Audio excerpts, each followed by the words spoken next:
Hi there. How's going on, everybody? I hope you are doing good. तो इस EDA की series में हम काफ़ी दूर आ चुके हैं। तो नंपाई पांडास खत्म होने के बाद, विजुअलाइजेशन खत्म होने के बाद में हमने एक प्रोजेक्ट भी किया जो कि ईमेल एनालिसिस था, जिसमें हमें बहुत मज़ा आया था और लोग बोल रहे थे वो काफ़ी अच्छा ट्यूटोरियल था। देन उसके बाद हम लोग आज स्टार्ट कर रहे हैं कि एक डेटा सेट लेंगे किसी कंपनी का एसकेयू। देन उसके बाद इसमें हम एनालिसिस करेंगे और आज का इस फोर्थ चैप्टर का नाम है, हम लोगों ने दोस्तों 3 चैप्टर खत्म कर चुके हैं, जिसमें ये फोर्थ चैप्टर है उसी का कंटिन्यू। तो इस फोर्थ चैप्टर में हम लोग पढ़ेंगे डेटा ट्रांसफॉर्मेशन के बारे में। तो फर्स्टली मैं आप लोगों को बताऊं कि डेटा ट्रांसफॉर्मेशन होता क्या है। तो डेटा ट्रांसफॉर्मेशन मीन्स ये है कि इवेंचुअली ईडीए परफॉर्म करने के बाद, सारे स्टेप्स फीचर इंजीनियरिंग करने के बाद में, आप फीचर सिलेक्शन करने के बाद में, प्री प्रोसेस करने के बाद, सब कुछ करने के बाद में एंड में क्या करना चाहते हैं आप क्या करेंगे? तो कहीं ना कहीं आप जो है एक मशीन लर्निंग मॉडल को फीड करेंगे ये data, so that you can get some insights from there. कोई ना कोई रिजल्ट लेने के लिए आप उसको मशीन लर्निंग एल्गोरिदम में देंगे। तो उसके लिए क्या होता है कि एक स्पेसिफिक लैंग्वेज, अब आप अपने डेटा के अंदर आप देखेंगे कि न्यूमेरिकल वैल्यूज भी होती हैं, ऑब्जेक्टिव भी होती हैं और कुछ नल वैल्यूज भी होती हैं। तो इन सारी वैल्यूज को वो नहीं समझता, वो सिर्फ समझता है इंटीजर वैल्यूज को। तो इंटीजर वैल्यूज में कन्वर्ट करने के लिए हम लोग जो प्रोसेस का यूज करते हैं उसको हम लोग कह सकते हैं डेटा ट्रांसफॉर्मेशन। तो हमारे पास जो डेटा है, आप इस डेटा में भी देख रहे होंगे यहाँ पर कि कुछ न्यूमेरिकल है, कुछ न्यूमेरिकल वैल्यू है, कुछ ऑब्जेक्टिव है, कुछ फ्लोटिंग पॉइंट्स भी हैं, है ना? तो ये होता है एक्चुअली। तो इसको हमको सिर्फ और सिर्फ न्यूमेरिकल फॉर्मेट में ट्रांसफॉर्म करके उसको मशीन को देना है, जो कि ज्यादातर हम लोग वन हॉट इनकोडिंग या बिनाइजिंग कोई टेक्निक यूज करते हैं, या लेवल इनकोडिंग या फिर गेट डमीज का यूज करते हैं। इस टाइप की टेक्निक्स होती हैं। तो आज के लेक्चर में हम डेटा ट्रांसफॉर्मेशन के बारे में पढ़ेंगे। ये चैप्टर नंबर 4 है। इसमें मैं आप लोगों को बताऊंगा कि डेटा फ्रेम क्या होता है, how to handle missing data या missing values, interpolation using interpolation technique, how to fill the missing values. Then हम लोग यूज करेंगे permutation and permutation and random sampling method का यूज करेंगे और डमी वेरिएबल्स क्रिएट करके हम लोग डेटा को ट्रांसफॉर्म कर देंगे मशीन के यूज के लायक। So firstly, I want to tell you a data frame. What is a data frame? A data frame is a two-dimensional labeled data structure in a Python pandas library. Okay. Consisting row and columns. It can be through of a set or a spreadsheet, you can say, or a SQL or SQL table, जो कि रो और columns को define करे, जहां number of features और number of रोज आप देख पाओ। ऐसा एक डेटा फ्रेम होता है जो कि 2 डायमेंशनल होता है। Got to know now data set. Then हम डेटा सेट बनाने की टेक्निक्स पढ़ते हैं। तो किस टाइप से हम लोग एक डेटा जनरेट कर सकते हैं, मैंने शायद पांडास की सीरीज में भी आप लोगों को बताया था, लेकिन यहाँ भी मैं 5 वेज आप लोगों से डिस्कस करने वाला हूँ कि how we can construct one data frame, so that you can get a idea while testing. If you need any unseen data which your machine learning model haven't seen and you want to test your model on that data set, then you can use that data set techniques to generate and test it instantly here and there. Okay, let's produce. So हम आते हैं data set. तो dependency से हमारी नंपाई pandas, हम इनको continuously पूरे machine learning algorithms में यूज करते हैं डेटा को मैनिपुलेट करने के लिए। तो यहाँ पर हम 2 डेटा फ्रेम बना रहे हैं।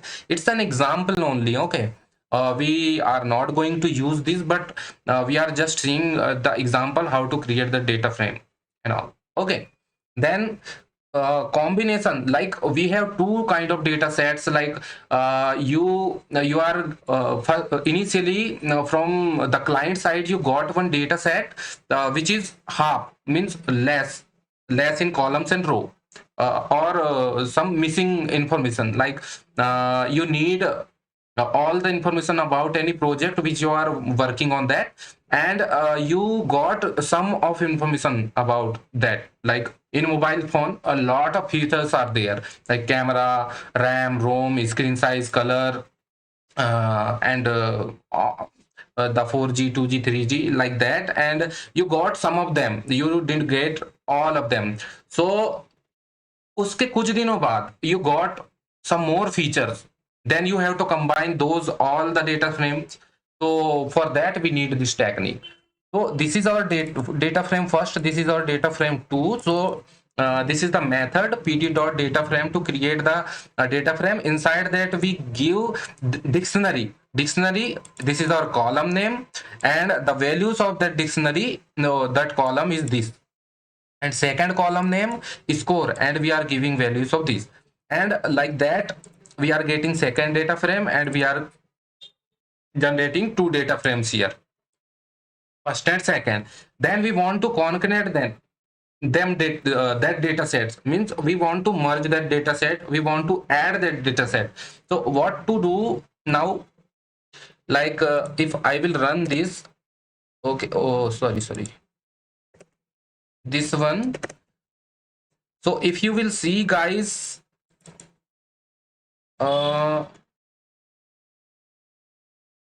in data frame first 14 columns are there, in data frame 2 14 columns are there.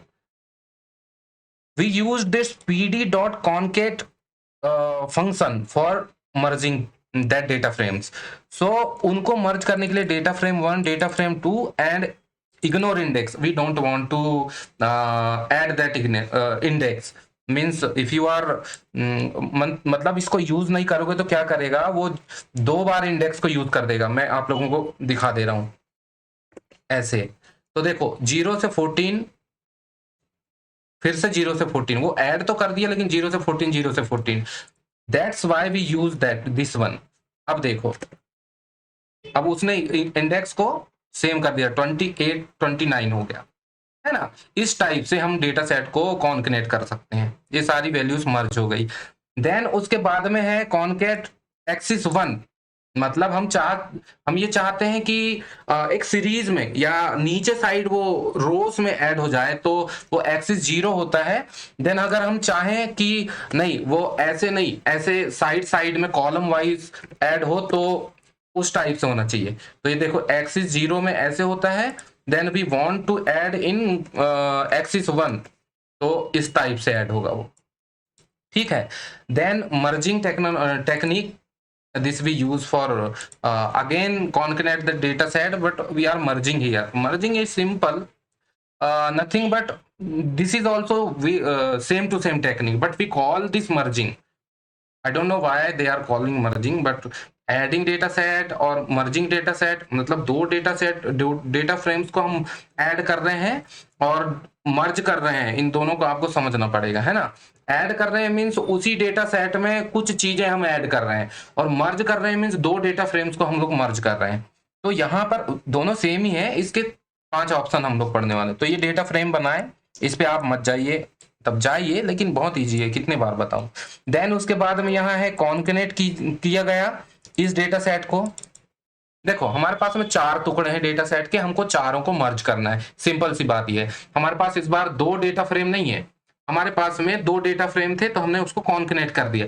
अब मर्ज कर रहे हैं हम लोग 4 डेटा फ्रेम्स को और बनाएंगे एक। अब देखिए, ये डेटा फ्रेम सेट 1 है, ये डेटा फ्रेम सेट 2 है, ये डेटा फ्रेम सेकंड है, और डेटा फ्रेम थर्ड, मतलब थर्ड फोर्थ। अब इसको कैसे मर्ज कर रहे हैं, तो ये फर्स्ट वाला बन गया, सेकंड, थर्ड और फोर्थ। अब इसको पहले वाले को हम एक बार कर लेते हैं, जो कि सॉफ्टवेयर इंजीनियर का था और मशीन लर्निंग इंजीनियर। ये सॉफ्टवेयर इंजीनियर है, मशीन लर्निंग इंजीनियर। तो सॉफ्टवेयर इंजीनियर वाला डेटा को हमने सेम टेक्निक से मर्ज किया, तो कॉन्केनेट किया, और मशीन लर्निंग इंजीनियर को भी सेम से किया। देन हम चाहते हैं कि इन दोनों को फिर मर्ज कर दिया जाए, तो ये हो गया। What's the hack man, it was easy. ये प्यारे तरीके से वो ऐड हो गया, और एक्सिस भी दे दिया हम लोगों ने, एक्सिस 1, अगर आप एक्सिस 0 दोगे तो फिर नीचे हो जाएगा वो, है ना। Then option 2 we have created this one, और कौन कनेक्ट किया, इंडेक्स ट्रू। अब हाउ इनर यहाँ पे हम लोगों ने लिखा है, तो यहां मैंने कमेंट भी लिखा हुआ है, here you will perform inner join with each data frame, that is to say if an item exists on the both data frame will be included in the new data frame। देखो, inner join जो अपन sequel queries में चलाते हैं वो हम लोग Python queries में चला रहे हैं, बस सिंपल सी बात है। दोनों में जो होगा, जो कॉमन डेटा फ्रेम डेटा होगा वो मर्ज हो जाएगा, और जो नहीं होगा कॉमन वो तो रहेगा ही रहेगा ऐसा, और कॉमन होगा तो सिर्फ एक बार लेगा उसको, ऐसा इसका मतलब ये होता है। Then right join, right join में क्या होता है, आपको ये ज्वाइंट्स को समझना पड़ेगा कि राइट वाले का पूरा और लेफ्ट वाले का जो कॉमन होगा वो वाला लेगा, है ना। तो इस टाइप से ये भी हो गया। Then outer join, outer join में ऐसा होता है दोस्तों कि जो दो डेटा सेट होते हैं, आउटर ज्वाइन कुछ नहीं होता, ये होल डेटा को लेता है और उसमें जो कॉमन है उनको रख लेगा, और जो सिंगल है उनको तो रखेगा ही रखेगा, दैट्स इट। इसमें टाइम वेस्ट मत कीजिए बिल्कुल भी, सीक्वल क्वेरीज पढ़ोगे आप बहुत इजीली इसको समझ जाओगे। देन उसके बाद ये एक डेटा फ्रेम है जो कि मैंने यहाँ से डाउनलोड किया था, बट मैं चाहता हूँ कि जो मेरे पास डेटा सेट रखा हुआ है मैं इसका यूज करके आप लोगों को दिखाऊं। ये मैंने डाउनलोड कर लिया था खैर इस लिंक से, तो ये मैं आप लोगों को दे दूंगा, ओके, तो डोंट वरी।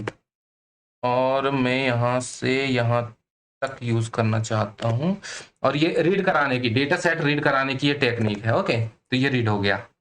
देन उसके बाद में हम आएंगे, ये डेटा सेट रीड हो गया, ये सेल्स का कंपनी का जो डेटा सेट मैंने बताया था उसमें ये अकाउंट होल्डर है, कंपनी का नेम है, ऑर्डर है, और ये एक चीज और है, फिर उसके बाद में कंट्री है, ईयर है, क्वांटिटी है, देन उसके बाद में यूनिट प्राइस है, और ट्रांजैक्शन कंप्लीट हुआ या नहीं हुआ, ये चीजें हैं।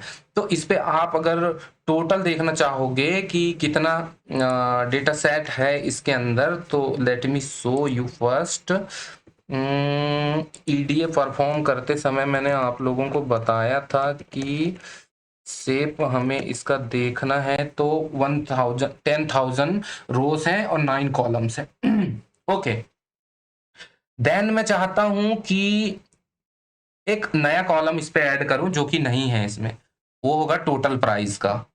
तो ये जो टोटल प्राइस वाला कॉलम है इसको ऐड करने के लिए हम लोगों ने क्या किया, यूनिट प्राइस जो था हमारा, ये वाला यूनिट प्राइस, उस यूनिट प्राइस को क्वांटिटी, मतलब कितना क्वांटिटी और कितना यूनिट प्राइस है, इन दोनों को जोड़कर एक टोटल प्राइस बनाकर ये डेटा फ्रेम में हम लोगों ने ऐड करा दिया, है ना। देखो मैं आप लोगों को एक एक चीज बताता हूं, इसको मैं हटा दूं और मैं प्रिंट कराऊं तो टोटल प्राइस में देखना वैल्यूज कैसे चेंज होगी। ये देखो, ये यूनिट प्राइस जो है ये टोटल प्राइस बन गया। अब मैं इस क्वांटिटी को यूनिट प्राइस से मल्टीप्लाई कर दे रहा हूं, है ना, ये मल्टीप्लाई कर दे रहा हूं तो वो ऐड हो जाएगा। ऐसे आपको मैथमेटिक्स परफॉर्म करना पड़ता है। अब मैं चाहता हूं कि ये जो कंपनी है उस कंपनी में मैं वैल्यूज काउंट करना चाहता हूं कि किस कंपनी की कितनी मतलब कितने बार वो रिपीट हुआ है, इसको बोलते हैं मोड, है ना। कितना वैल्यू कितनी बार वो रिपीट हुई है वो कंपनी, यानी उस कंपनी की सेल्स कितनी रही हैं, कितने बार उससे परचेस या सेल किया गया, इस टाइप से। तो माई एसक्यू मैन करके कंपनी है, इधर तो दिख नहीं, ओके ये दिख रही है। देन विल LLIC है, वो भी नहीं दिख रही है लेकिन होगी कहीं। देन ये ABC करके है, वो इतने बार हुई है, ये दिख रही है यहाँ पर। ऐसे करके उनका काउंट की कितना टोटल काउंट उनका क्या था वो काउंट बताता है ये वैल्यू अंडरस्कोर काउंट। देन हम डिस्क्राइब करते हैं तो it will show you only numerical columns value, and if you will put here object is equal to true then it will show object also. I have showed you in previous lectures. तो यहाँ पर count, mean, और ये totally हम ये कहें कि ये डिस्क्रिप्टिव स्टैटिस्टिक्स बताता है, जो कि मैंने आपको पहले ही बता चुका है जब मैं पढ़ा रहा था पांडास। तो ये हो गया। देन उसके बाद reshaping and hierarchical indexing. Hierarchical means what? Hierarchical means it's a kind of tree वो कौन किसके नीचे है, ऊपर रूट रहता है, रूट के नीचे ऐसे हायरार्की बनी रहती है, जैसे दादाजी रहेंगे, फिर पिताजी रहेंगे, बुआ रहेंगी, फिर उसके नीचे आप रहोगे, मम्मी पापा, ये सब जब रहते हैं जो बच्चे, नाती पंथी संती, ऐसा जो चलता है उस टाइप से ये हायरार्की पे चलता है। तो अभी एक मैं छोटा अच्छा एग्जाम्पल आप लोगों को देता हूं, ठीक है। ये क्या करेगा आपको पता होना चाहिए, है ना। इसने क्या बनाया, वेट ए मिनट, डेटा, इसने क्या बनाया, हमने 15 मांगे थे, 15 इसने दिया। अब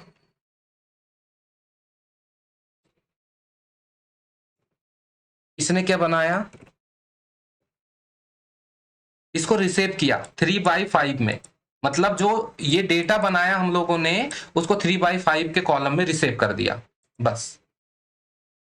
अब यहां पर हमने इंडेक्स दे दिए जो कि हमें कॉलम रोज में चाहिए ऐसे खड़े। देन उसके बाद में हम लोगों ने यहाँ पर डेटा जो हम लोगों ने जनरेट किया है वो डेटा को पास किया, देन इंडेक्स को इंडेक्स पास किया और कॉलम के नेम दे दिया और डेटा फ्रेम को जनरेट कर दिया। रिजल्ट ये देखिए, ये कॉलम के नेम हम लोगों ने दिया और ये जो है रो के नेम हम लोगों ने यहाँ पे इंडेक्स पे दिया हुआ था और ये वैल्यूज उसने जनरेट कर दी। अब इसको मैं स्टैक पे चाहता हूं, स्टैक मतलब ऐसे आता है और ऐसे ही जाता है, मतलब फर्स्ट इन लास्ट आउट होता है वो।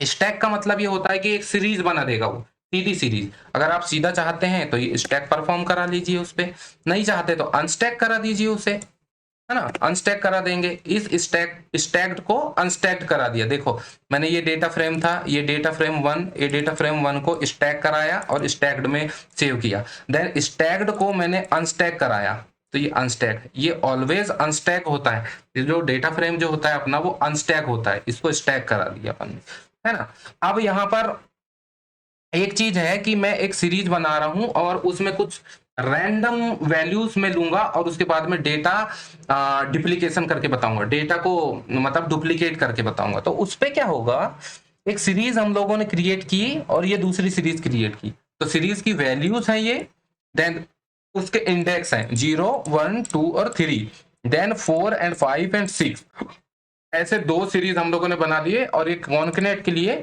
हम लोगों ने दोनों को कॉन्कनेट या जोड़ दिया या मर्ज कर दिया यहाँ पर, और की दे दिया नंबर 1 नंबर 2 और उसको अनस्टैक रखा, स्टैक नहीं बनाया, बिकॉज ये सीरीज थी तो ये स्टैक थी, तो इसको अनस्टैक कर दिया। तो 5 4 1 6 3 2 0 ऐसे रैंडमली हम लोगों ने इसको कर दिया, देन ये इंडेक्स में नंबर 1 नंबर 2 हमने दे दिया। अब क्या हुआ, जहां जहां जैसा जैसा दिया था हम लोगों ने कि वैसा वैसा उसने भर दिया, जहां पे उसको वैल्यू मिल गई 1 की 2 की और जहां वैल्यू नहीं मिली उसने नल बना दिया।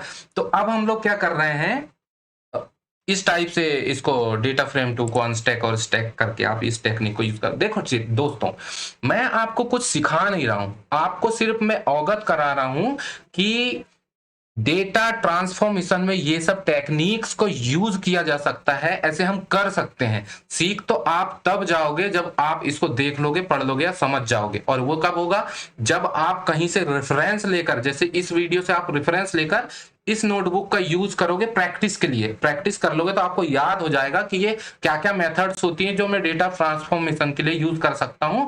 आगे मैं मशीन लर्निंग को फीड कर सकता हूं, मशीन लर्निंग एल्गोरिदम को ये डेटा, और मैं कोई इंसाइट जनरेट कर सकता हूं, कोई रिजल्ट बना सकता हूं, कोई प्रिडिक्शन कर सकता हूं ऐसे। तो डेटा डुप्लीकेशन क्या होगा कि देखना, ये डेटा फ्रेम बनाने की टेक्निक है, इसमें कॉलम हम लोग डिक्शनरी का यूज कर रहे हैं। तो क्या हुआ, एक कॉलम 1 में हम लोग यहाँ दो कॉलम लेने वाले हैं, कॉलम 1 में इसकी वैल्यू दे रहे हैं, लूपिंग नाम का एक ऑब्जेक्ट हम लोग बना रहे हैं, उसका मल्टीप्लाई कर रहे हैं 3 बार, मतलब हमें वो 3 बार चाहिए, और फंक्शन नाम का भी एक ऑब्जेक्ट बना रहे हैं जिसको हमें 4 बार चाहिए, और हम लोग इसकी वैल्यू दे रहे हैं 7 वैल्यूज, है ना, ये 7 वैल्यूज। अब यहां पर हम लोगों ने इसको चलाया और उसके बाद में फ्रेम प्रिंट करा दिया, ये देखो, तो लूपिंग 3 बार और फंक्शन 4 बार, तो ये डुप्लीकेट वैल्यू को प्रिंट कर देगा, 1 2, और ये देखो इसकी वैल्यू अलग है, why, because we have given here different value, if you want to give here something else like 12 you can give that, और मैं चाहता हूं कि ये भी 4 बार हो जाए, तो if I will hit enter then, oh sorry what I have done here,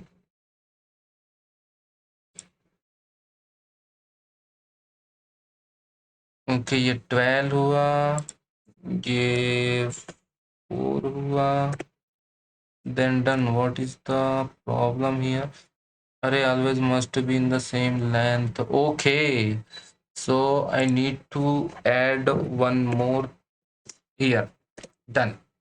देखो, 4 हो गए, वैल्यूज कम थी इसलिए वो आ नहीं रहा था, अरे बन नहीं रहा था। ओके, देन हम यहाँ चेक करेंगे विच इज डुप्लीकेट और नॉट। तो ये देखो, जहां डुप्लीकेट नहीं है, ये डुप्लीकेट नहीं है फर्स्ट इंडेक्स, तो उसने फॉल्स बोला।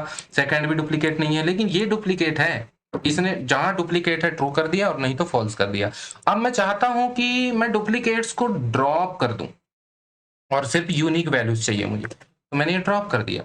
सिर्फ यूनिक वैल्यू ही दिया उसने मुझे, कोई डुप्लीकेट वैल्यूज जो हमने यहाँ लिखी हुई थी वो वैल्यूज को नहीं दिया। जैसे 10 को हमने 2 बार लिखा था, 23 को हमने 2 बार और 24 को 2 बार, तो यहाँ पर 9, 10 और उनको एक एक बार दिया टोटल। अब यहाँ पर है कि हम लोग एक रेंज बना रहे हैं और रेंज में कॉलम 3 बना रहे हैं। यहाँ पर टोटली ये है कि कॉलम 3 हम लोग बिल्ड करने वाले हैं। कॉलम 3 और 2 को के डुप्लीकेट्स को हम काउंट करने वाले हैं कि कौन कितना डुप्लीकेट है। तो अब यहाँ पर ये है, एक सेकेंड रुक जाइए। ओके, देन हम लोग यहाँ क्या कर रहे हैं, डुप्लीकेट ड्रॉप करेंगे कॉलम 2 से। तो उसके लिए हम लोग रेंज चला रहे हैं, क्योंकि हमारे पास में जो भी है रिजल्ट, ओ सॉरी, मैंने यहाँ पर 8 कर दी थी रेंज, एक वैल्यू बढ़ा दी थी मैंने। Okay, then it's worked. तो ये सारे डुप्लीकेट्स को ड्रॉप करके देखो, फ्रेम 3 में हम लोगों ने ऐड किए, फ्रेम 3 में ड्रॉप डुप्लीकेट करके कॉलम 2 के डुप्लीकेट्स को ड्रॉप करना है, उसके हिसाब से ये रिजल्ट प्रिंट कर देगा, कर दिया।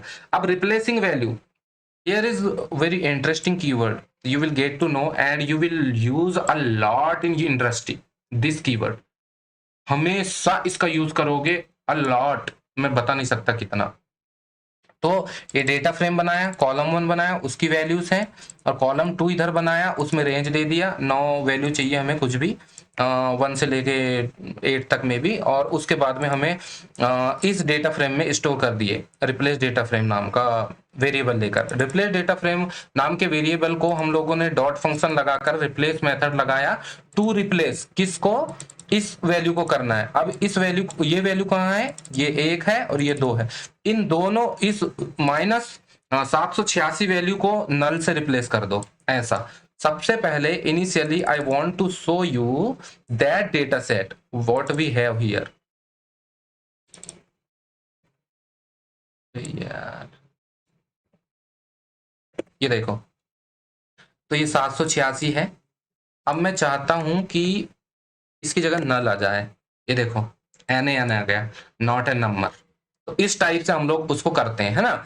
आगे हम लोग बढ़ते हैं तो उसमें एक कंडीशन दे सकते हैं हम लोग, सेम चीज है, बस उसमें मैं कंडीशन दे रहा हूं कि मुझे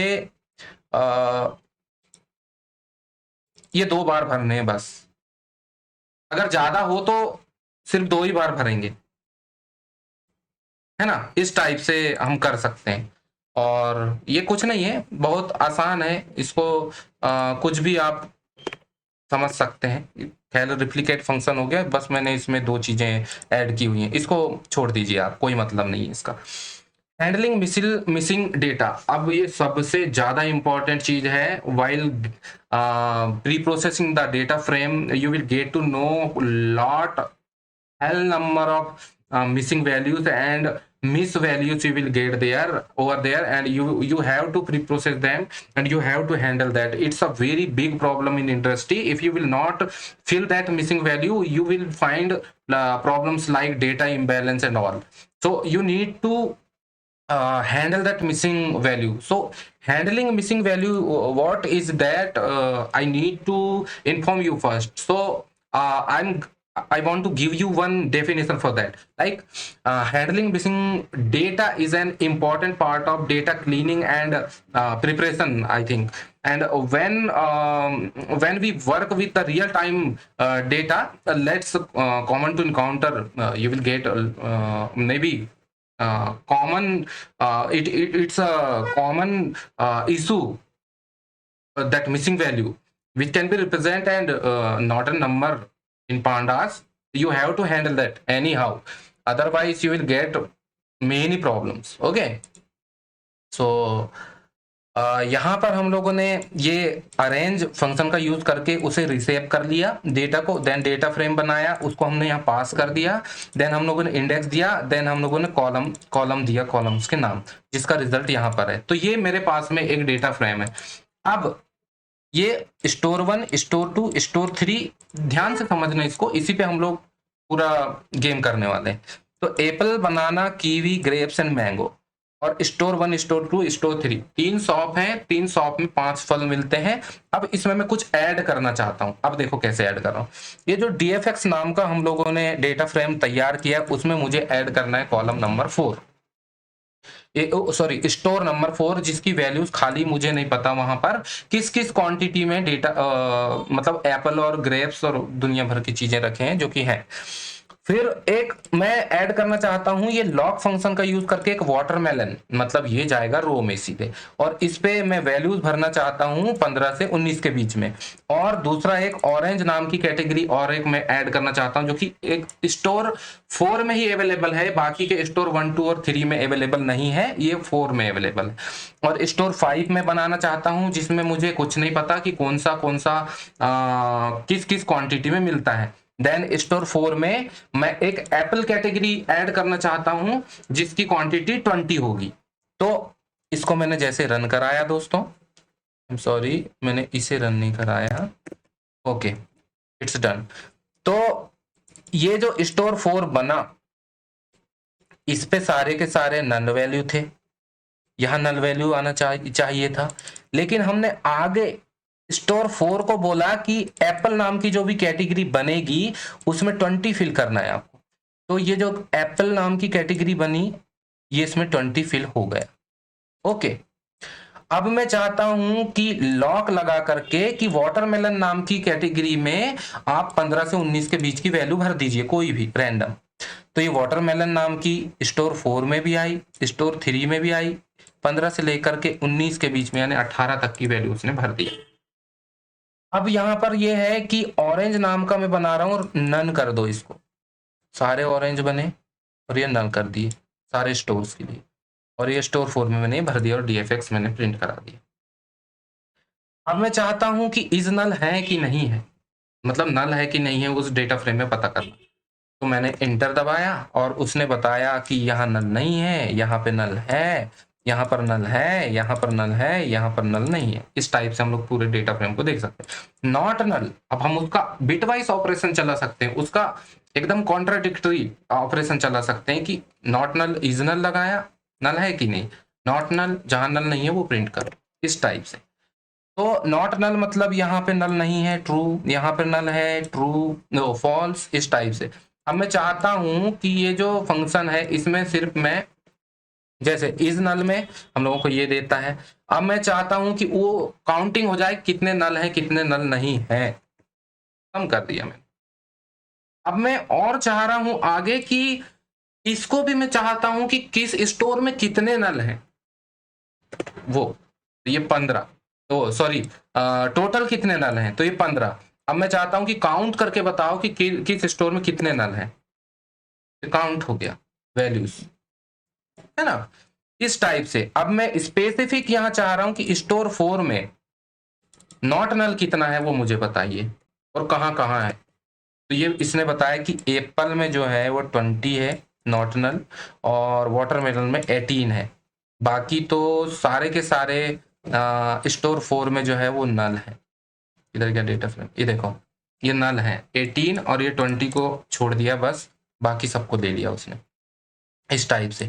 अब मैं चाह रहा हूं कि जो नल है उसको ड्रॉप कर दूं, तो ड्रॉप ना फंक्शन लगा करके, तो जैसे मैंने इसे इंटर कराया तो इसको छोड़ दिया बस उसने स्टोर 4 में, बाकी सारे के सारे वो ड्रॉप हो गए। इसके नीचे मैं आप लोगों को df x प्रिंट करके दिखाऊंगा,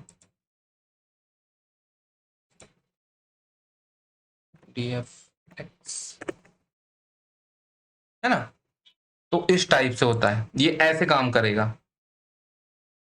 dfx ड्रॉप ना, अब ये क्या करेगा, जितने भी नल है ना दोस्त, या ये सारे, ये इनको सबको ड्रॉप करेगा, देखना क्या हो, सारे ही कॉलम चले गए। ओ माय गॉड, सभी में नल थे। हाँ, ये इस तरफ से नल पकड़ रहा है, इस तरफ से नल पकड़ रहा है, खत्म। अब ये वापस आए, अपन किसी तरीके से ड्रॉप ना, हाउ बोले तो ऑल, जिसमें सिर्फ ऑल नल रहेंगे, सिर्फ वहीं का ड्रॉप होगा, अन्यथा ड्रॉप नहीं होगा। मतलब जिस कॉलम में पूरे नल होंगे तो ही ड्रॉप होगा। अभी यहाँ स्टोर 5 गायब होने वाला है, ठीक है। तो कॉलम, सॉरी, ओ रो स्टोर नहीं, ऑरेंज ऑरेंज गायब हुआ, ठीक है। अब मैं चाहता हूं एक्सिस 1 में जिसमें पूरे नल होंगे वो गायब हो जाए, आया। अब मैं चाहता हूं वैल्यू फिल उस पे फिल कर दूं, तो मैंने एक डेटा का कॉपी बनाया dfx x का। देन उसके बाद में मैंने यहाँ पर एक स्टोर 1 में मैं 0 से अपने नल वैल्यूज को भरना चाहता हूँ, और स्टोर 3 में मैं 0 से पूरे वैल्यूज को फिल करना चाहता हूँ। तो मैं यहाँ पे क्या करूंगा, मे बी मैं 0 ना चाहूँ, 0.5 से भरना चाहूँ यहाँ पर, तो मैं भर सकता हूँ। सॉरी देखिए, पॉइंट नहीं लगा है, ओके। देखो, तो यहाँ पर मैंने 0.5 से फिल कर दिया और यहाँ पे 0 से फिल कर दिया, तो इस टाइप से। अब एक्सिस 1 में मुझे अगर करना है, किसी भी जगह में जाओ आप ड्रॉप कर दो, अगर जहां नल मिले तो ये देखो दोस्तों, ये नल मिला जहां जहां उसने सब ड्रॉप कर दिया, यहाँ भी नल है, इसको भी ड्रॉप कर दिया, इस वाले कॉलम को पूरा। इतना ही बच गया हमारे पास में नॉन नल वाला, है ना, ये 0.5 और ये वाला 2, मतलब ये स्टोर 1 और स्टोर 3, ये 2 बच गया, बाकी सब गायब। देन एक्सिस 1 में थ्रेशोल्ड 5 हम लोग दे रहे हैं कि जिसका थ्रेशोल्ड 5 से ऊपर है वही बचा रहे, बाकी के नीचे के सारे गायब हो जाएं।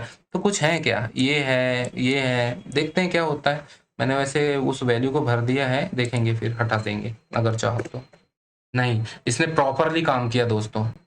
तो जहां 0.5 से नीचे है वो चला गया। जैसे मैं चाहूं कि 10 से नीचे वाले चले जाएं तो 10 के ऊपर ही वाले बचेंगे, सारे ही चले गए। ओ माय गॉड, है ना। तो ऐसे, अब मैं यहाँ चाह रहा हूं कि एन वैल्यू जो है, not in number value, in mathematical operations में हम इसका यूज करके देखें। बहुत आसान है ये, बहुत मजा आने वाला है आप लोगों को। तो यहाँ पर ऐसा होगा दोस्तों कि np डॉट अरे जो है ये हमने बनाया, है ना। np डॉट नन, एक वैल्यू दे दी उसमें, ऐसा किया हमने, 1 2 3 4 वैल्यूज दिए, एक अरे बनाए, इस अरे को हम लोगों ने एक सीरीज में कन्वर्ट करके यहाँ पर स्टोर करा लिया। अब मैं चाहता हूं, हमारे पास 2 वैल्यू, यहाँ पर एक सीरीज है सेम वैल्यूज की और यहाँ पर एक अरे है सेम वैल्यू का। तो अरे का हम मीन जब निकालते हैं तो वो नन आता है, क्योंकि हमको नन की वैल्यू नहीं पता है भाई, लाख में है, करोड़ में है, क्या है, इसीलिए इसकी वैल्यू नन दे रहा है। लेकिन सीरीज जो है इसमें हमें सीक्वेंस वाइज, कॉलम वाइज और रो वाइज सब कुछ पता है। एक कॉलम होता है, इसमें कोई कॉलम नहीं होता, सारे रो ही में काउंट होते हैं, इसीलिए इसका मीन हम लोगों को पता है कि इसका मीन 200 निकलेगा, इस टाइप से। तो ये मैथमेटिकल ऑपरेशन है, आप इसमें मीन निकाल करके देख सकते हैं, है ना। अभी डीएफ स्टोर 4 को हम लोग सम करते हैं, ऑल वैल्यूज को सम करके देखते हैं कि जो हमारा स्टोर 4 है इसकी क्या पूरे जो जितने भी न्यूमेरिकल क्वांटिटी हैं इनकी क्या वैल्यू। तो 20 प्लस 18 38 यहाँ पर प्रिंट किया है, देखो 38, उसका मीन निकाल के देखते हैं सीरीज 2 का। सीरीज 2 क्या बनाया, ये है ना। तो उसका मीन 19, मतलब इट्स एन एवरेज। 20 प्लस 18, ये 2 वैल्यू हुई, इसको ऐड करोगे 38, उसके नीचे नंबर ऑफ ऑब्जर्वेशन होता है तो उसको 2 को डिवाइड करोगे तो 19 आएगा, बिकॉज 19 टू जा 38। अब हम बोल रहे हैं कम सम, मतलब उसका पूरा हमको डिटेल दे। देखो मैं बता रहा हूँ आप लोगों को, बहुत मजा आएगा आपको, ऐसा यूज करो यार।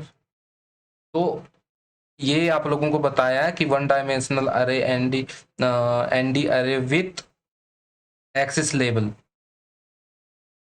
तो इस टाइप से हम लोग हेल्प ले सकते हैं ना, कोई फंक्शन अगर आपको नहीं बन रहा है तो। और मैं आप लोगों को सॉरी बताना भूल गया कि अगर पांडास का कोई भी प्रॉब्लम अगर आपको आता है तो पांडास के डॉक्यूमेंट में जाके देख सकते हैं आप, जैसे कि pd.comsum ही लिख दो आप, आपको उसका डॉक्यूमेंटेशन मिल जाएगा। ये देखो ऐसे करके जो कीवर्ड आपको बिल्कुल समझ में नहीं आ रहा है मेरे दोस्तों, तो उसको जा करके आप यहाँ पर पढ़ सकते हैं कि return cumulative sum over a data frame और सीरीज एक्सिस ऐसे। और ये कितने आर्ग्यूमेंट लेता है, ये 2 डिफॉल्ट आर्ग्यूमेंट लेता है, जिसमें एक्सिस नन होता है, 0 या 1 दे सकते हो, स्किप ना दे सकते हो। अगर ट्रू रखोगे तो नल वैल्यूज को स्किप कर देगा वो, और फॉल्स रखोगे तो उसको भी कंसीडर करेगा। और यहाँ पर कोई भी आर्ग्यूमेंट आप दे सकते हो, कितने भी, और कीवर्ड आर्ग्यूमेंट भी आप यहाँ दे सकते हो। इस टाइप से आप मतलब जो कीवर्ड आपको नहीं पता है वो कीवर्ड आप देख सकते हो बिल्कुल। देन वापस आते हैं हम लोग।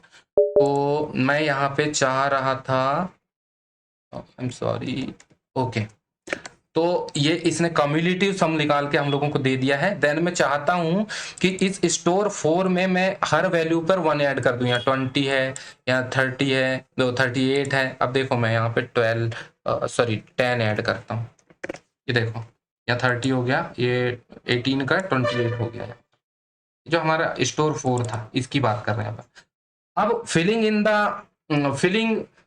इन मिसिंग डेटा, मतलब हम इसमें 2 टेक्निक्स का यूज करने वाले हैं, एक तो ऊपर से फिल करने का, एक तो नीचे से फिल करने का। इसका मतलब ये होता है फॉरवर्ड फिल और बैकवर्ड फिल, इस 2 टेक्निक्स का यूज करने वाले हैं। उसके लिए हमें एक सबसे पहले हम जीरो फिलना का यूज करके मैं बताने वाला हूं आपको, लेकिन मैं बता रहा हूं कि 2 टेक्निक हम लोग यूज करने वाले।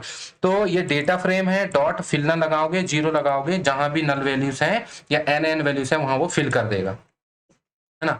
ऐसा ही नहीं है दोस्तों, सिर्फ 0 की बात नहीं है, यहाँ आप 1000 भी फिल कर सकते हैं। और नंबर ही क्यों, आप चाहो तो हाई फिल करा दो, हाई हाई। बट मैं चाह रहा हूं कि आप लोगों को न्यूमेरिकल डेटा बनाना है, तो मैं 10 फिल करा के बता रहा हूँ आपको, हर जगह 10। देन हम लोग DFX का मीन निकाल लेते हैं कि कितना मीन है किस किस कॉलम में, तो इसका मीन इतना आया, स्टोर 1 का, 2 का, 3 का, 4 का। और क्योंकि स्टोर 5 जो है वो एक सा है, तो इसका कोई मीन नहीं है, इसका मीन 10 ही होगा, इसलिए कोई मीन इसने प्रिंट नहीं किया है ना। अब हम लोग इसको स्टोर किए हुए हैं कहाँ पर, इस वेरिएबल पे, उसका मीन निकालते हैं। ये DFX, I am so sorry दोस्तों, ये DFX का मीन था ये, जो जिसमें स्टोर 4 में हम लोगों को नल था, ये देखो, सॉरी स्टोर 5 में, तो इसीलिए स्टोर 5 में नल दिखाया है। और DFX मतलब फील्ड DF का जो हमारा जो वेरिएबल है, अभी जो नया डेटा सेट है, तो उसका मीन निकाल रहे हैं, तो सभी का कुछ ना कुछ मीन दे रहा है, और इसका मीन 0 दे रहा है। Why? Because it has the same values in all the across the data set, that's why. अब मैंने बोला था कि बैकवर्ड और फॉरवर्ड टेक्निक का हम यूज करने वाले हैं फिल करने के लिए, तो इसके लिए कीवर्ड होता है फिलना लगाएंगे। मेथड में हम लोग एफ फिल करके जो मेथड है हम इसका यूज करेंगे। और भी आप अगर जाते हैं तो आपको सिमिलर मेथड्स आपको पांडास डॉक्यूमेंट में मिल जाएंगे, है ना। तो यहाँ पर क्या होगा कि हम लोग स्टोर 4 में प्रिंट करा रहे हैं, तो सबसे पहले मैं आप लोगों को बता दूं कि स्टोर 4 में है क्या, है ना। स्टोर 4 में है क्या वो आप देख लोगे तो ही आपको समझ में आएगा। तो ये जो है स्टोर 4 में ये सब चीजें हैं, नल है और ये है। तो इस स्टोर 4 में फिलना मेथड लगा के फॉरवर्ड फिल करा रहे हैं। तो ये 20 है, 20 के आगे जितनी वैल्यू रहेगी उस 20 को फिल कर देगा।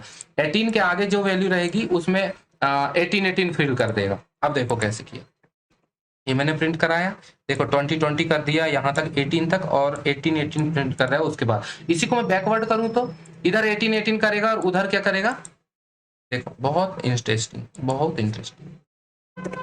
यहाँ नल ही रहेगा, यहाँ नन ही रहेगा, क्यों? क्योंकि उसके पहले कोई वैल्यू ही नहीं है, लेकिन इधर सब फिल कर दिया उसने, ऐसे होता है।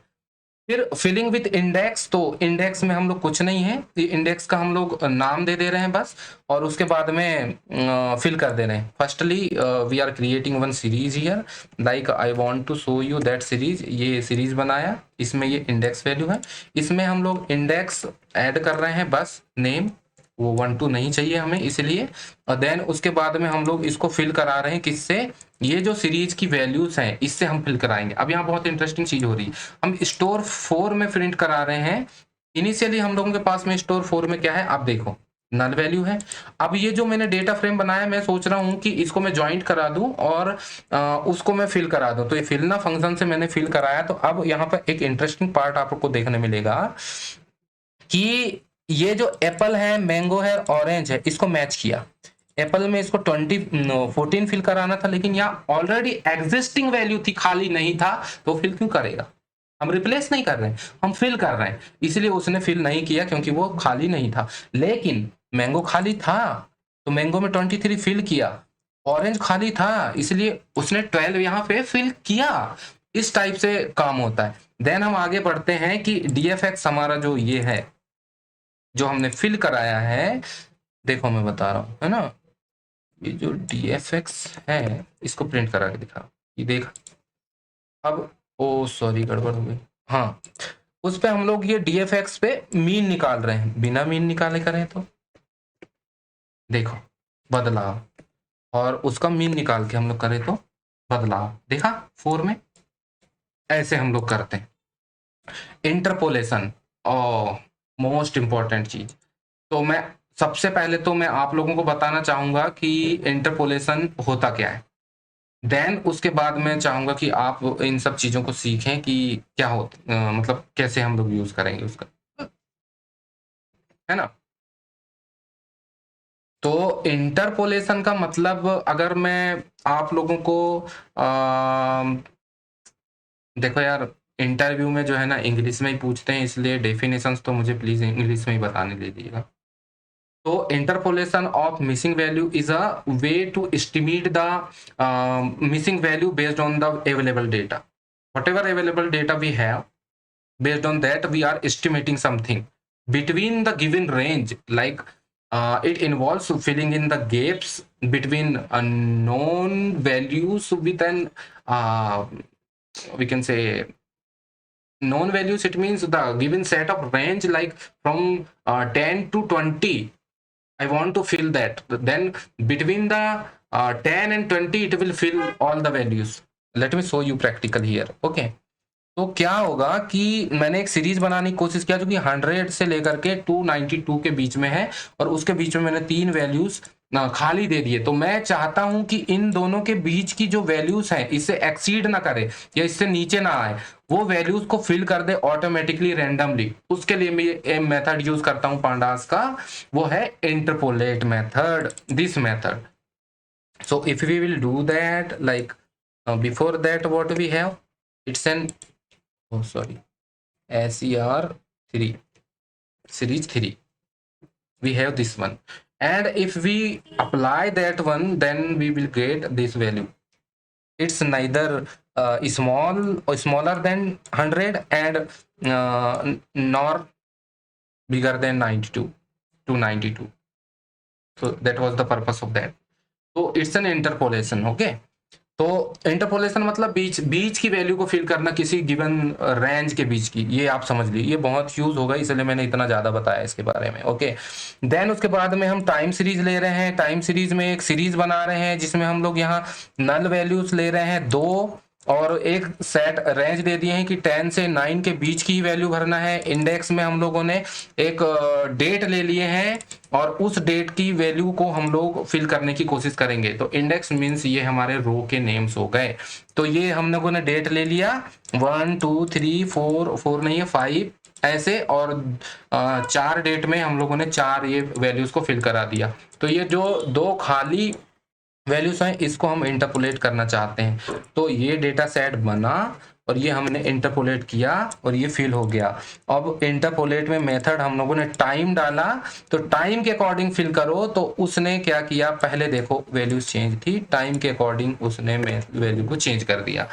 अब आगे हम पढ़ेंगे रीनेमिंग एक्सिस इंडेक्स बहुत आसान है यार। जब हम एक्सिस बना सकते हैं, इंडेक्स का नामकरण कर सकते हैं, तो उसको बदल भी तो सकते हैं नामों को, है ना। तो ये रेंज की अरेंज किया हमने, 15 वैल्यूज चाहिए और 3 कॉलम और 5 रोज में चाहिए। देन हमने इंडेक्स के नेम दे दिए ऐसे ऐसे। फिर हमने एक डेटा फ्रेम क्रिएट किए जहां हम लोगों ने जो डेटा जनरेट किए थे उस डेटा को यहाँ फिल कर दिए। देन इंडेक्स को हम लोगों ने इंडेक्स में पास कर दिया। फिर कॉलम के नाम हम लोगों ने यहाँ दे दिया और एक डेटा फ्रेम बना दिया मेरे दोस्त। ये रहा वो डेटा फ्रेम। उसके बाद मैं चाह रहा हूं कि अपर केस में मुझे अपने वो चाहिए क्या, ये देखो लोअर केस में है ये नाम, रेनफॉल, ह्यूमिडिटी, विंड। तो मैं चाह रहा हूं कि इनको अपर केस में कर दूं। तो कुछ नहीं, डेटा फ्रेम है, नेम है ये डेटा फ्रेम का, ये देखो ना, वेरिएबल नेम। देन उसके बाद डॉट इंडेक्स को मेरे को इंडेक्स पे काम करना है। देन मुझे मैप कराना है str, स्ट्रिंग होना चाहिए, डॉट अपर, और मुझे प्रिंट कराना है। हियर वी गो, हमको मिल गया। मैं चाहता हूं कि इनको मैं बड़ा करा दूं, तो एक्सिस 1 लिख दो बस, ये ओके। तो ये एक मेथड है यहाँ पर कॉलम अपर कराने का, और ये टाइटल्स इंडेक्स में str.titles, जो टाइटल्स का मतलब कॉलम होता है। बाकी अगर हम लोग यहाँ पर मैं ट्राई कर रहा हूं,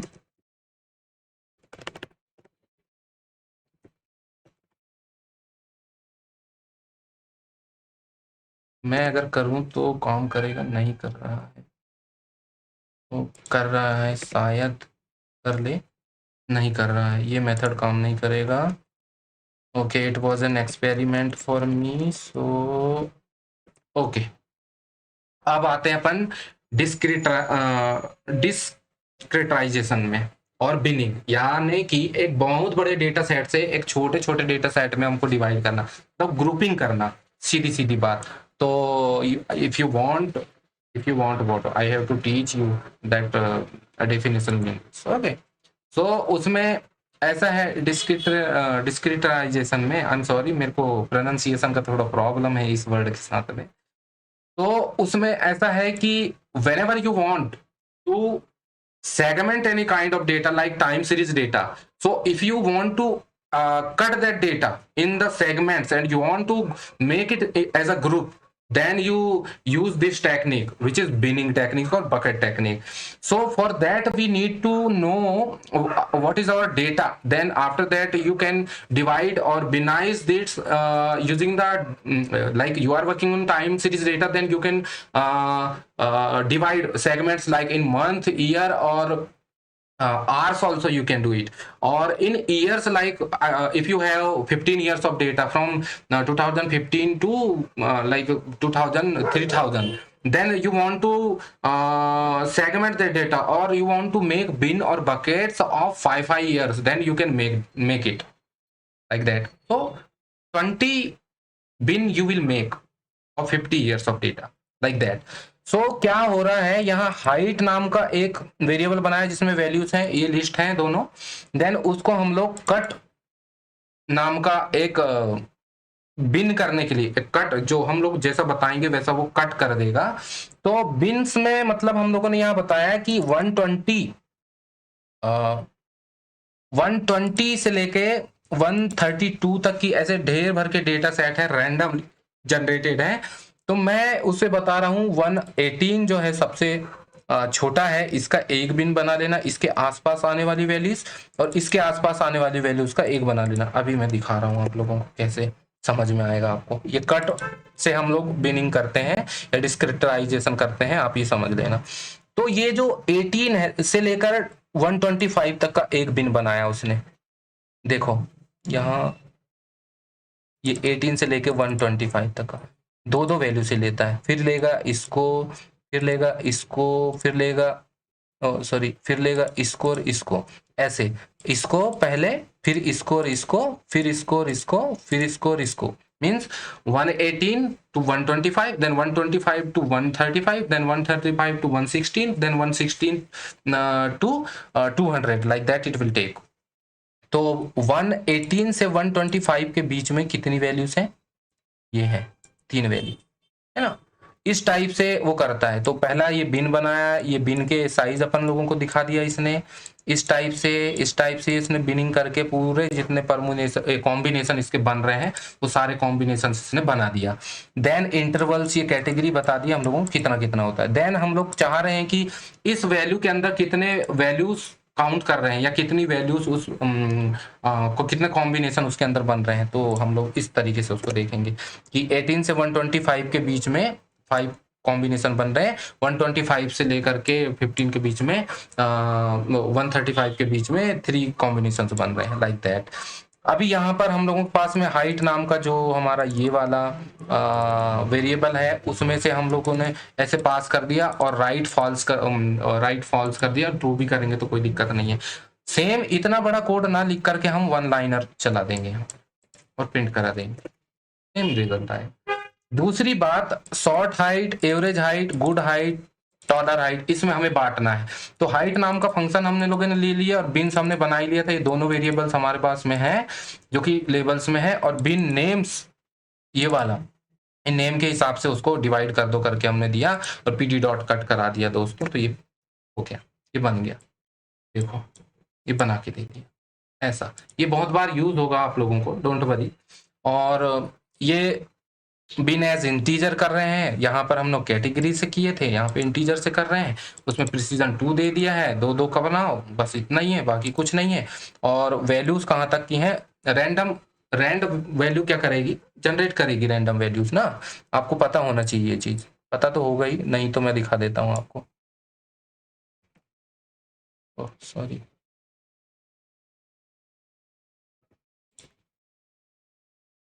ये देखो, ये ऐसे वैल्यूज जनरेट करेगी। इन वैल्यूज के बिन्स बनाने हमें, है ना, 5-5 तक वो करेगा, मतलब ये ज्यादा है तो उसको राउंड कर देगा वो। देन प्रिसीजन 2 का बना देगा ये। देन सेम चीज 2000 नंबर हमने जनरेट करवाए। देन उसके बाद में यहाँ पर लिया और क्यू कट, मतलब क्वार्टाइल। अब inter quartile, outer quartile, mid quartile, ये क्वार्टाइल आपको समझना पड़ेगा। वैसे बेसिकली मैं आप लोगों को बताऊं तो फर्स्ट क्वार्टाइल में 0 से 25 तक होता है, 25 से 50 तक की सेकेंड क्वार्टाइल होता है, और 50 से लेके 75 तक की थर्ड क्वार्टाइल होता है, और 75 से 100 तक की क्या होता है अपना मैक्सिमम क्वार्टाइल या फिर फोर्थ क्वार्टाइल होता है। तो मिनिमम जो होता है वो 0 से 25 होता है, और मैक्सिमम जो होता है 75 से 100 तक होता है। ये क्वार्टाइल्स आपको बॉक्स प्लॉट वगैरह पढ़ोगे तब समझ में आएगा, या फिर स्टैटिस्टिक को आप पढ़ोगे तब आपको समझ में आएगा। तो ये चीजें हो गई दोस्तों, ये हो गया। यहाँ पर कैटेगरी 3 का हम लोगों ने वैल्यू काउंट करा लिया, बहुत ईजी पीजी। यहाँ पर रैंडम नंबर से रैंडम प्रिंट करा लिया।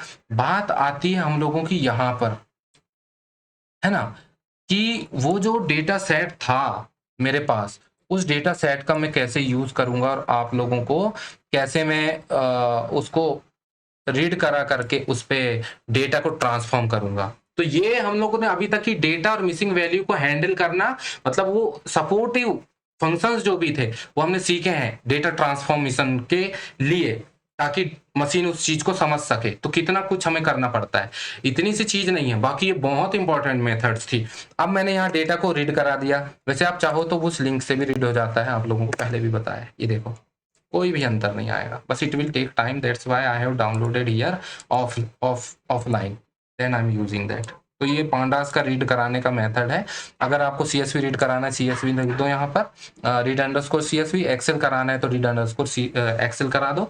जेसन कराना है तो रीड अंडरस्कोर जेसन करा दो, और भी बहुत सारे करा सकते हो। अगर आपको देखना ही है तो मैं आप लोगों को दिखा सकता हूँ, जैसे मैंने लास्ट टाइम बताया था। देखो इतने सारे डेटा सेट्स को हम यहाँ रीड करा सकते हैं।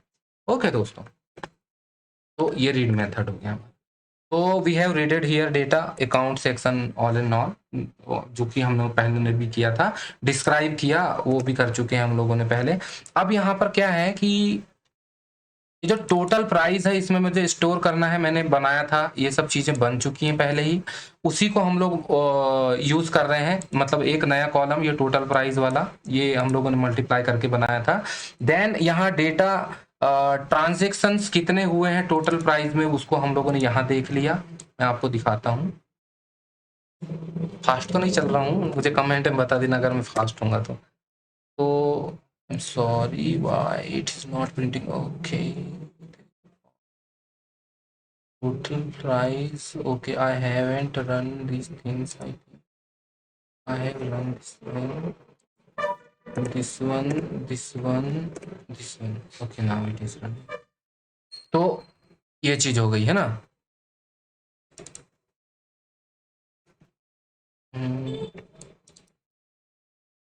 इसको प्रिंट करा के दिखाना चाह रहा हूँ। ये देखो, ये टोटल प्राइजेस है हमारे, जो कि किधर गया, यहाँ पर है। अब मैं चाहता हूँ दोस्तों कि लास्ट की प्राइस मतलब कितने नंबर की देखना है मुझे देखना है 100वें नंबर की प्राइस। तो ये ऐसे करके मैं देख सकता हूँ, ये देखो, है ना, ये मेथड्स होती है। अब मैं चाह रहा हूँ कि एब्सोल्यूट वैल्यू हो, मतलब एब्सोल्यूट नंबर में ही दिखाना आप मुझे। एब्सोल्यूट का मतलब होता है नॉन नेगेटिव नंबर, जो कि नेगेटिव नहीं हो सकता कभी भी। ये जो ट्रांजेक्शन है, मैं यहाँ कंडीशनल फॉर्मेटिंग कर रहा हूँ दोस्तों। इस कंडीशन में मैं ये बता रहा हूँ कि ये वाली जो वैल्यू है ना, ये जो 30 लाख वैल्यू है, इसके ऊपर की ही वैल्यू मुझे दिखाई जाए, इसके नीचे की वैल्यू मुझे नहीं देखना है। यानी जिसकी टोटल सेल जो है या टोटल प्राइस जो है जिसका 30 लाख से बड़ा है तो ही दिखाओ, नहीं तो नहीं दिखाओ। तो उसने ही दिखा दिया, 30 लाख से सारे के सारे बड़े हैं। अब यहाँ पर मैं चाहता हूं कि मुझे 67,41,41 से ऊपर दिखाए, तो वो दिखाएगा। ये देखो, तो इस टाइप से कंडीशनल फॉर्मेटिंग होती है। Now come to the final, बस few minutes, then that lecture will goes off। तो परम्यूटेशन एंड कॉम्बिनेशन ये आपने सुना होगा, लेकिन हम लोग यहाँ यूज करेंगे कॉम्बिनेशन, हमने इसके पहले देखे। अब परम्यूटेशन एंड रैंडम सैम्पलिंग देख लेते हैं, which is very very important here. So let me tell you the definition of in English. Permutation and combination sampling are two techniques used in statistical analysis to estimate population parameters using sample data. Sample data, which mean we have a lot of data, like we have a whole data। मतलब मैं आप लोगों को ये बता रहा हूँ कि अपने पास में बहुत सारा डेटा है, जो कि यानी n नंबर ऑफ रो और कॉलम्स में है। अब मैं आप लोगों को ये बता रहा हूं कि वो n नंबर ऑफ रो और कॉलम्स में आप एनालिसिस नहीं कर सकते, तो आप क्या करोगे, एक सैंपल डेटा, थोड़ा सा, कुछ टुकड़ा, तो समंदर का सारा पानी थोड़ी पी जाओगे, थोड़ा सा पियोगे ना। Like that you need to extract और discrete that data, that is called sample data. कुछ डेटा को निकालोगे जिसपे आप टेस्टिंग करोगे। जैसे आईफोन ने बनाया तो लाखों फोन से बनाता है, सारे के सारे वो टेस्टिंग के लिए थोड़ी भेज देगा, एक या दो भेजेगा, सैंपल भेजेगा ना वो, like that only. Okay, then यहाँ पर हम लोग आते हैं कि सैंपलिंग कैसे करते हैं। तो सैंपलिंग के लिए हम लोगों ने यहाँ डेटा बनाया, जनरेट फेक डेटा। देन उसके बाद उसको रिसेव किया कि हमें 10 रो चाहिए, 8 कॉलम चाहिए, और डेटा फ्रेम बनाया इसको, और हम लोगों ने प्रिंट करा दिया लाइक दिस। उसके बाद में हम लोगों ने परमुलेशंस, इसको बोला कि आप हमें परमुलेशंस बना के दो, इस 10 परमुलेशंस रैंडमली इस डेटा सेट के। तो उसने क्या किया, ऐसे किया और उसने ये बनाया। अब मैं कह रहा हूं कि ये जो टेक, ये जो टेक फंक्शन है, ये फंक्शन क्या करेगा, इस सैंपलर से कुछ सैंपल्स को पकड़ेगा। यानी टेक मीन्स कुछ सैंपल को पकड़ेगा, वो कुछ इतने सैंपल मुझे चाहिए बस, मतलब सैंपलिंग कर रहे हैं ना हम लोग। तो ये सैंपल डेटा को पकड़ दिया उसने वहां में से। ये कैसे करता है, रेंडमली किसी को भी कभी भी उठा सकता है, इस टाइप से। Random sample without replacement, it means हम लोग यहाँ कंडीशनल फॉर्मेट कर रहे हैं। इसका मतलब ये होता है कि जितनी भी लेंथ होती है वो उसको शो करा देगा। और यहाँ पर ये है कि हम लोग ये चाह रहे हैं कि स्टार्ट कहीं से भी हो, ये 3 तक की जाना चाहिए, मतलब 2 चीजों को वो लेगा। यानी कि 0, 1 और 2 को लेगा, 3 तक नहीं जाएगा। और इसमें हम लोगों ने सारे रो को प्रिंट करा दिया, जिसमें से हम लोगों को ये दे दिया। अब देखना, हम लोगों ने यहाँ रैंडम लगाया हुआ है, आप लोगों को मैं दिखा रहा हूं, हर बार वो चेंज हो, हर बार, because it is taking randomly. ऐसे होता है ये रैंडम सैंपलिंग।